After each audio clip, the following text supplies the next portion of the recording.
আসসালামু আলাইকুম। ইংলিশ কান্ট্রিতে অনেকে উচ্চশিক্ষার জন্য যায় যাদের আইএলটিএস ভালো থাকে কিংবা যে যাদের পারিবারিক ব্যাকগ্রাউন্ড খুব ভালো থাকে, অর্থনৈতিক ব্যাকগ্রাউন্ডের কথা বললাম।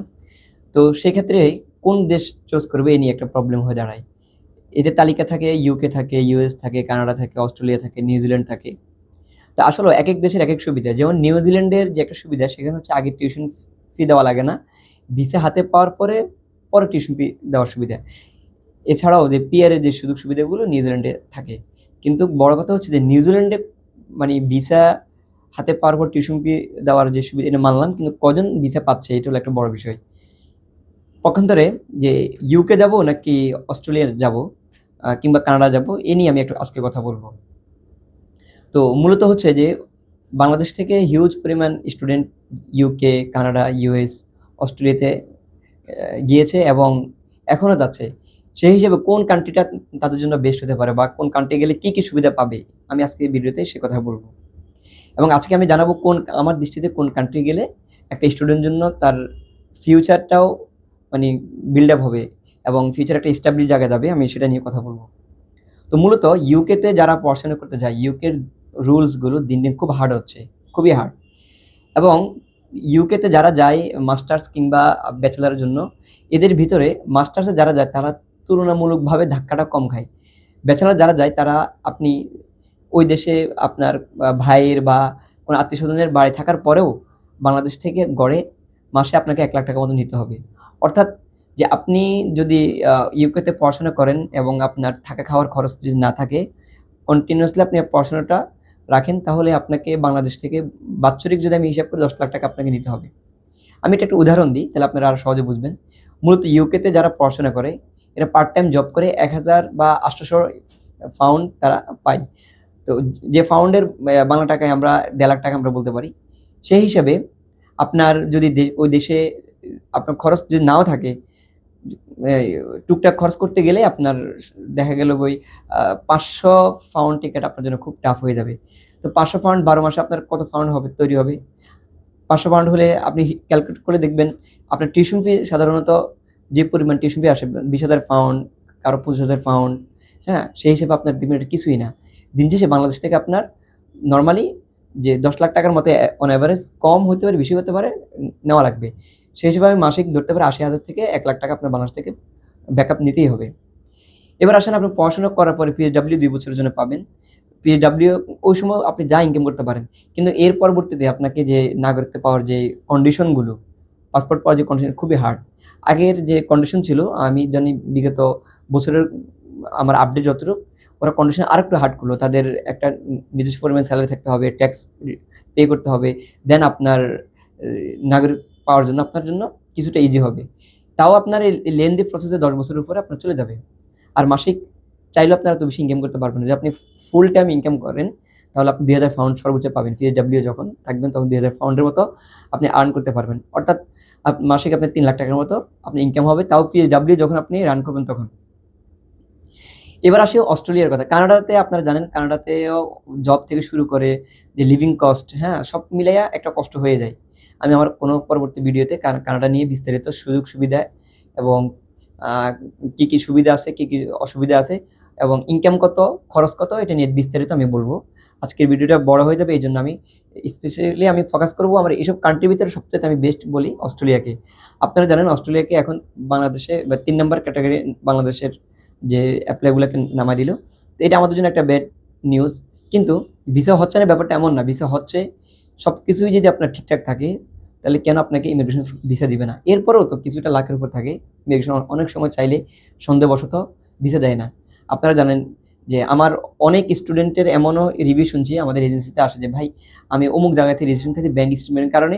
অথচ আমার ব্যাংক পুরোপুরি আমার ছিল, আ লিগ্যাল ছিল।"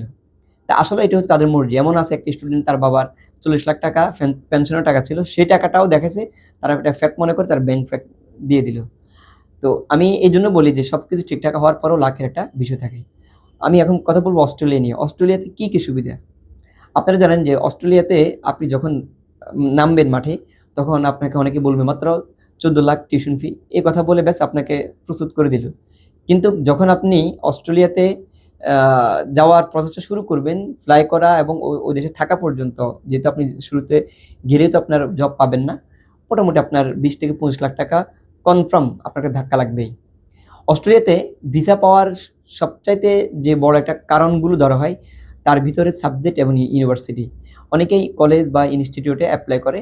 তো এটা আপনি টিউশন ফি কমের জন্য বা অন্য কোনো আদার্স ফ্যাসিলিটির জন্য, ক্লাস কম হবে, টিউশন ফি কম ইত্যাদি খেয়াল করে আপনি মূলত আ অস্ট্রেলিয়ার জন্য ফাইল মানে কলেজ এবং ইনস্টিটিউটগুলোর ফাইলগুলো আপনি ওপেন করেন। কিন্তু বাস্তবিক কি? আপনি যে ভিসা যদি না পান, তাহলে আপনার এই যে পলিসি, আপনার এই যে কৌশল, এটা তো পুরোটাই ভেস্তে যাবে।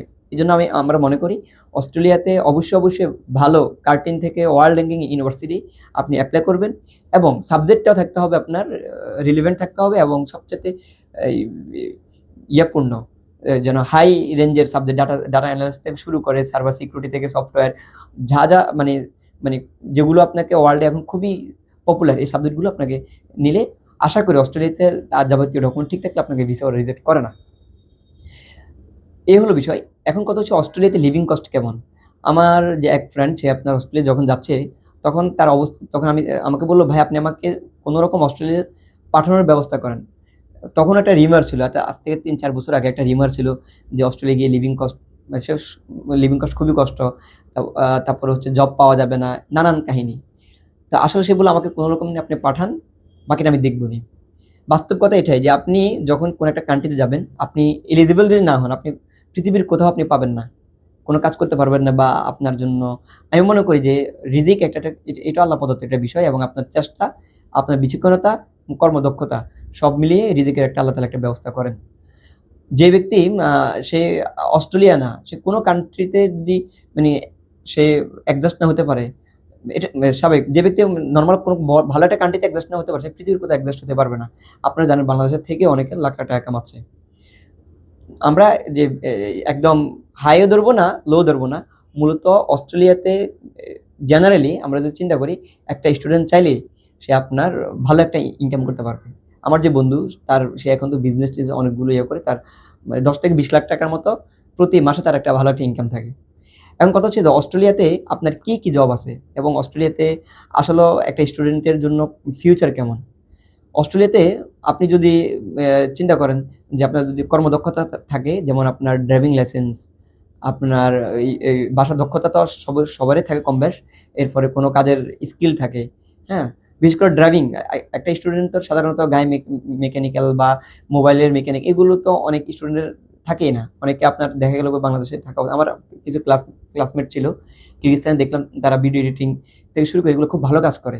তারা পাশাপাশি এই ধরনের যেসব স্টুডেন্ট আদার্স অ্যাক্টিভিটি থাকে, এরা যদি অস্ট্রেলিয়ার মতো জায়গায় গিয়ে সে ওই রিলেটেড সে জব খুঁজে, তাহলে আপনি অস্ট্রেলিয়া কেন, পৃথিবীর যেকোনো প্রান্তে আপনার জন্য আ কাজের অভাব পড়ে না। আপনারা জানেন যে বাংলাদেশ থেকে একটা এডিটরকে আপনি ৳১,০০০-২,০০০ দিয়ে আপনি সহজেই কাজটা আদায় করে নিতে পারবেন।